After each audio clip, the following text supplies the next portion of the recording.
हाँ बोलो।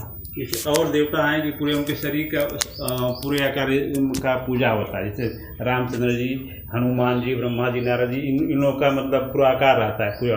और शिव शंकर जी का शिवलिंग का क्यों पूजा होता है? इसे शंकर जी का जो आकार है उसका भी पूजा मतलब हो सकता था, लेकिन प्रसिद्ध ये लिंग ही हर मंदिर में लिंग ही रहता है। इसका कुछ मतलब क्या प्रमाण है, क्या इतिहास है? लिंग का अर्थ होता है चिन्ह। जी, लिंग का अर्थ शीशन नहीं है। तो चिन्ह तो और कुछ हो। शीशन समझते हो ना? जी पुरुष का जो जनेंद्रिय है उसको शीशन कहते हैं संस्कृत में।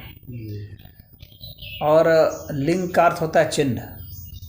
तो शिवलिंग का अर्थ शिव का शीशन नहीं है। शिव का जो है वो जनेंद्रिय नहीं है, वह शिव का चिन्ह है। हाँ, तो वह शिवलिंग है, समझ गए? शिव का अर्थ हो गया कल्याण। तो शिव में का भी क्या है? ज्योतिर्लिंग है वो। ज्योतिर्लिंग का मतलब हो गया कि वह शिवलिंग जो कि ज्योतिर्मय हो चुका है, यानी ज्ञान में, यानी पराकाष्ठा में पहुंच गया है। मैंने अध्यात्म की जो सबसे ऊंचाई होती है वह पहुंचा हुआ है, तो वैसे को ज्योतिर्लिंग कहा जाता है। तो शिवलिंग ज्योतिर्लिंग में ये भेद है।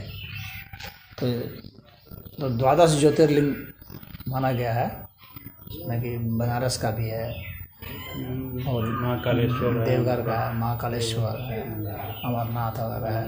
हाँ, तिरुपति बालाजी सब नहीं, तिरुपति बालाजी में नहीं आता है ना, वो तो विष्णु जी का ना है। अच्छा, विष्णु जी। हाँ, केदारनाथ आता है। तो ये जो 12 ज्योतिर्लिंग है तो उसका दर्शन शुभ माना जाता है। मुख्य रूप से बात ये है कि वहाँ समझने की बात है कि वह ज्योतिर्लिंग की आराधना होनी चाहिए, यानी वह उस शिव का, उस चिन्ह का, कल्याण के उस चिन्ह का जो कि ज्ञान स्वरूप है। तो परम ज्ञान स्वरूप जो है वो तो उस शिव तत्व की आराधना होती है। मुख्य रूप से बात यही है, इसीलिए उसका सबसे ज़्यादा महात्म्य है और उसी की पूजा के लिए बताया गया है। तो जितने भी मंदिर हैं तो उसमें शिवलिंग बताया गया है। तो मतलब मुख्यतः वह निराकार तत्व है। शिव जो है ना वो निराकार स्थिति है। शंकर जो है निराकार स्थिति नहीं है, वो आकार की स्थिति है, गुण वाले हैं, सगुण वाले हैं शंकर। लेकिन शिव जो है वो निराकार तत्व है। ये भी मतलब शिव का एक रूप है शंकर। लोग ये भी बताते हैं कि भक्त के आकार का होता है, वो जो उनका अर्घा होता है उसी में स्थापित होता है, उसी का आकार का बना करके वो लिंग का स्थापित। हाँ, तो वह जो है ना वो दर्शाता है क्या चीज़? वह दर्शाता है प्रकृति को। प्रकृति को दर्शाता है। तो प्रकृति और परमात्मा, इन दोनों के ही संयोग से ही ये अस्तित्व है। तो परमात्मा जो है प्रकृति हो गया, परमात्मा अर्थात निराकार, और प्रकृति अर्थात आकार। प्रकृति का मतलब हो गया आकार। तो पार्वती को उस अर्थ में दिखलाया गया है। शिव पार्वती का वो दिखाया जाता है जो, तो वह बताया गया कि वो आकार है। तो यानी निराकार तत्व ही आकार तत्व हो जाता है, और फिर आकार तत्व से आप निराकार तत्व में प्रवेश आपका हो सकता है। उसमें लीनता जब होगी ना तो आप निराकार में प्रवेश कर जाएंगे। एक दूसरे में बदल सकते हैं। शिव शक्ति में बदल सकते हैं, शक्ति शिव में बदल सकते हैं। वहाँ पर यह दर्शाने का प्रयास है।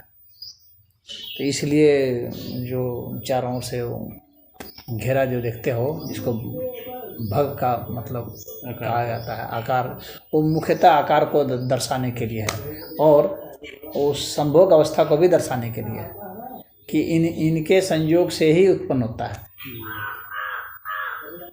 यानी पदार्थ और चेतना के संयोग से ही अस्तित्व है। यह दर्शाने का वहाँ पर मुख्य उद्देश्य, उसका मुख्य सिद्धांत यही है कि पदार्थ और चेतना के संयोग से ही यहाँ पर सब हो रहा है। महर्षि दयानंद लिखे हैं सत्यार्थ प्रकाश में कि ये भारत के लोग कितने मूर्ख हैं कि भग और लिंग का पूजा करते। नहीं तो महर्षि दयानंद सरस्वती नहीं जान रहे हैं कि वे सोच रहे हैं कि भग और लिंग की पूजा हो रही है। ऐसा नहीं है। लिंग का अर्थ चिन्ह से मतलब है। और ऐसा जो मतलब पूजा करेगा तो जो है कि काम वासना जागृत होगी, वो कोई साधना में तो जा पाएगा नहीं। ऐसा नहीं है कि उसकी पूजा करेगा तो काम वासना जागृत होगा। उसकी पूजा करने से हो सकता है काम वासना और तिरोहित हो जाए, बल्कि जो दूर रहेगा वो हो सकता है। और ये देखा भी गया है कि जो अपने जनेंद्रिय को छुपा छुपा करके रखे हुए हैं वहाँ ज़्यादा काम वासना है, और जहाँ पर उसको उघाड़ कर रखा गया है वहाँ पर काम वासना कम है, क्योंकि फिर आकर्षण नहीं रह जाता है ना। कोई चीज़ छिपी हुई है तो उसको देखने का आकर्षण होता है, कोई चीज़ दिख रही है तो उसको देखने का उतना आकर्षण नहीं रहता है।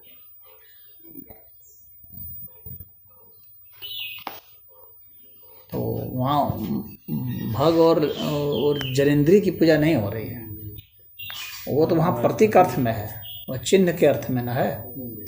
और वह चिन्ह के अर्थ में यही है कि एक प्रकृति है और एक परमात्मा है। हाँ, एक निराकार है, एक साकार है। निराकार और साकार के संयोग से ही ऐसा है। हाँ, जो उस अर्थ में पूजा कर रहा है, कुछ लोग ऐसे भी कर रहे हैं, जैसे दयानंद सरस्वती मान लो कह रहे हैं, तो वो समझ के जो कर रहा है तो वो तो वहाँ पर जो है तो एक अर्थ में गलत है ही। वो गलत नहीं भी है तो कम से कम वह तो है ही, मतलब कमज़ोर पक्ष है वो। हाँ, अभी बहुत वो बेसिक लेवल पर है, उच्च स्तर को तो नहीं माना जा सकता है। लेकिन तंत्र की क्रियाओं में ना उसका भी महत्व दिया गया है।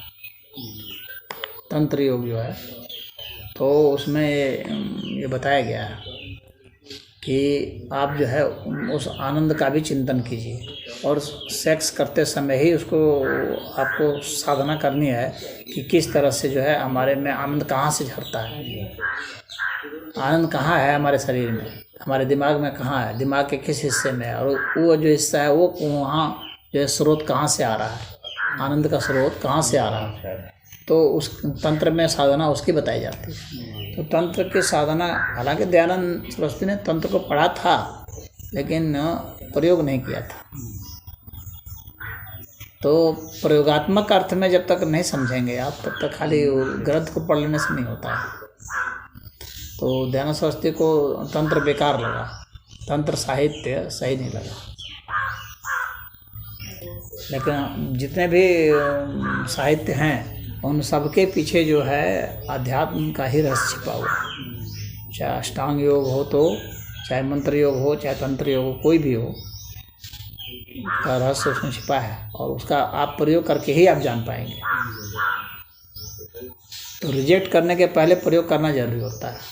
और दयानंद ने अध्ययन तो किया लेकिन जो है प्रयोग नहीं किया, वो हमें ऐसा प्रतीत होता है। क्योंकि प्रयोग किया जाता है तो फिर ऐसा निष्कर्ष नहीं निकाले होते। तंत्र साहित्य भी बहुत विकसित है साहित्य है, और तंत्र साधना, तंत्र भक्त, तांत्रिक भी बहुत रहे। हाँ, यह ठीक है कि वह थोड़ा सा वाम मार्ग है, वह रास्ता जो है सबके लिए सर्वसुलभ नहीं है। तंत्र में भी प्रवेश करने के लिए प्राणायाम में सिद्धि चाहिए, बिना प्राणायाम किए आप उसमें नहीं जा सकते। हाँ, और उनका सबसे बड़ा है ना कि उनके पतन होने का, उससे ज़्यादा और पतन होने का चांस नहीं है। नीचे से शुरुआत करनी है उनको, तो इसलिए कोई वो नहीं है। हाँ, अगर जो प्राणायाम नहीं सिद्ध किया हुआ है वो सब उसमें करेगा तो उसमें फंस जाता है फिर।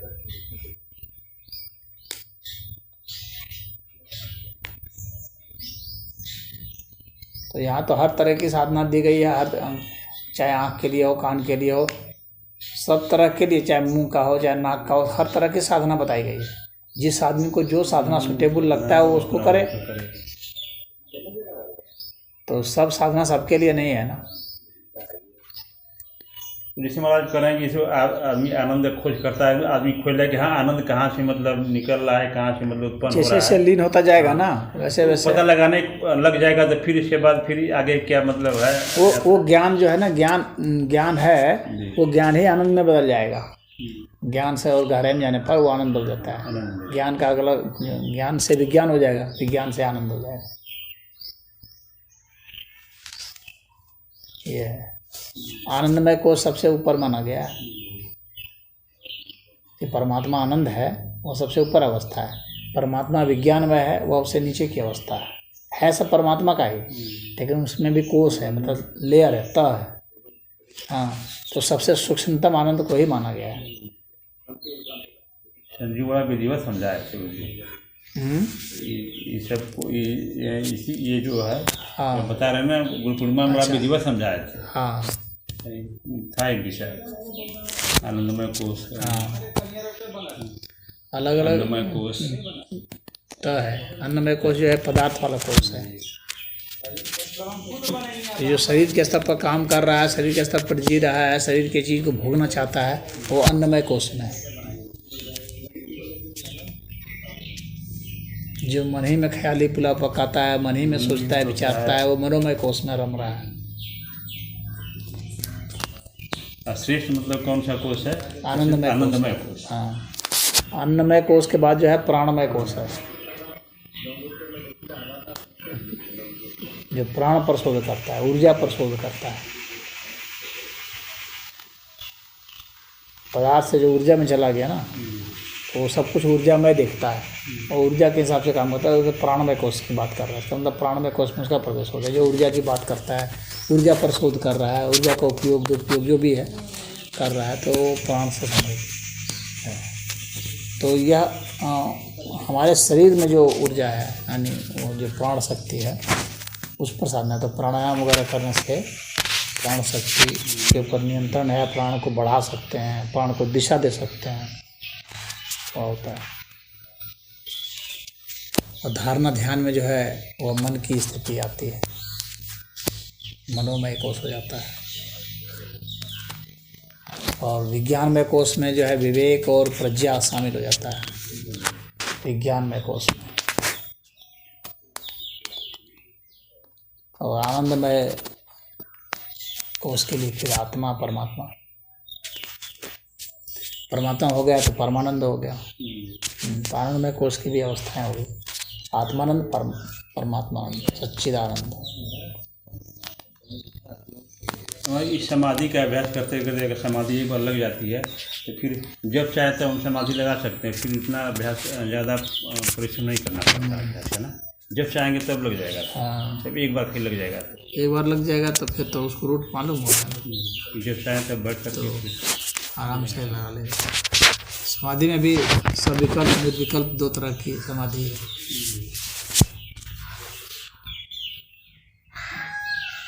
निर्विकल्प समाधि जो होती है उसको ऊंचा माना गया है, जिसमें कि विकल्प नहीं रह गया। निर्विकल्प मतलब विकल्प नहीं रह गया, यानी फिर से जो है वो जो है पतन उसका नहीं होगा। निर्विकल्प मतलब कि जन्म मरण से वो ऊपर उठ गया। हाँ, एक ठो कौन बता निर्विकल्प, एक ठो कौन है सविकल्प। क्या है सविकल्प का मतलब विकल्प सहित है, मतलब ये जन्म मरण से पार तो नहीं होता है, लेकिन समाधि इसको लग जाती है। हाँ, तो इसकी प्रज्ञा जो है सम हो जाती है, यानी सुख दुख लाभ हानि जय पराजय इन सब में वो समान रह लेता है। इसका पतन भी हो सकता है फिर। हाँ, इसका पतन भी हो सकता है, क्योंकि अभी आत्मानंद नहीं हुआ है।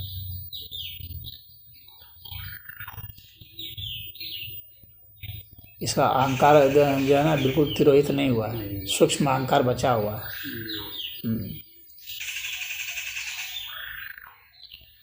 किससे पता चलेगा कि जो है कि अभी हमारा जो है अहंकार हमारे पास है अभी? हाँ, जब तक उसको लगेगा कि मैं हूँ, मैं भोगने वाला हूँ, मैं भोग रहा हूँ, हाँ मैं भक्त हूँ, तो मैं ये हूँ, तो मैं हूँ। जब मैं और मेरा शब्द जब छूट जाता है, जब वाणी छूट जाती है, तब वहाँ पर विकल्प समाप्त हो जाता है,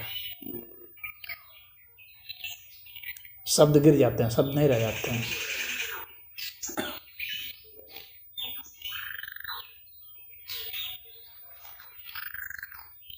तो शब्दों से ऊपर उठ जाना, ध्वनियों से ऊपर उठ जाना, भाव से ऊपर उठ जाना, ये सब अवस्थाएं आती है। पहचान से ऊपर उठ जाता है, अपने किसी प्रकार की कोई पहचान वो नहीं देखता है, अपनी अलग कोई पहचान नहीं देखता। कि पहचान, अहंकार जो होता है ना वही पहचान देखता है।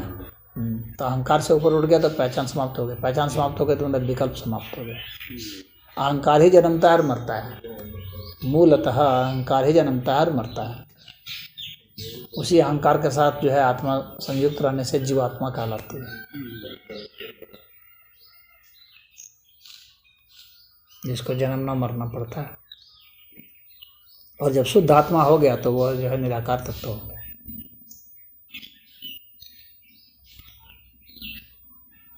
लेकिन डायरेक्ट कोई निराकार तत्व में नहीं चला जाएगा भाई, साकार में वो जी रहा है, साकार से ही तो वो करेगा। और दयानंदम डायरेक्ट इधर निराकार है कि बात करते तो ये हो जाता है। वो फिर मूर्ति पूजा का बहुत खंडन करते हैं, दयानंद जो मूर्ति पूजा का। हाँ, लेकिन यहाँ मूर्ति मूर्त तो है। जिस हृदय में भगवान रहते हैं, ईश्वर रहते हैं, उस हृदय में अगर किसी पत्थर की मूर्ति का जो कि ध्यान करेंगे तो बताइए वो भगवान जो है कभी खुश रह सकते हैं? वो लिखे सरदार प्रकाश में। हाँ, तो वो जो है जो अगर ये सोचने आप जहाँ बैठ रहे हैं कोई वहाँ आपको रख देगा, पत्थर रख देगा, तो क्या मतलब आपको दिक्कत कष्ट नहीं होगा या आपको बुरा लगेगा? इसलिए भगवान को बुरा लगता है। हृदय में मतलब किसी पत्थर का आप ध्यान करेंगे तो नहीं, भगवान को बुरा नहीं लगेगा ना, क्योंकि हमारा दृष्टांत से नहीं दिया जा सकता है। क्यों? क्योंकि भगवान जो है ना वो पत्थर भी हो सकते हैं, भगवान सब कुछ हो सकते हैं। अगर भगवान पत्थर नहीं हो सकते तो फिर उनको संपूर्ण कैसे कहेंगे, पूर्ण कैसे कहेंगे, उनको अनंत कैसे कहेंगे, सर्वशक्तिमान कैसे कहेंगे? वह दोष लगेगा ना, उस दोष को भी तो देखना है। अगर भगवान मूर्तमान नहीं हो सकते तो फिर वो भगवान अधूरे हो जाएंगे, क्योंकि वो हो गया कि ये नहीं हो सकते, वो यानी उनमें कमजोरी आ गई। इसीलिए भगवान की पूर्णता के लिए जरूरी है कि भगवान साकार भी हैं, निराकार भी हैं, सगुण भी हैं, निर्गुण भी हैं। उनको दायरे में आप नहीं बांध सकते हैं कि वो ये नहीं हो सकते, ये नहीं हो सकते। यानी उनको खाली भला ही भला लगना चाहिए, बुरा नहीं लगना चाहिए। उनमें किसी भी गुण का आप अभाव नहीं कर सकते और गुण में बांध भी नहीं सकते। वो गुणातीत हैं, सगुण और निर्गुण से भी परे हैं, वो गुणातीत हैं।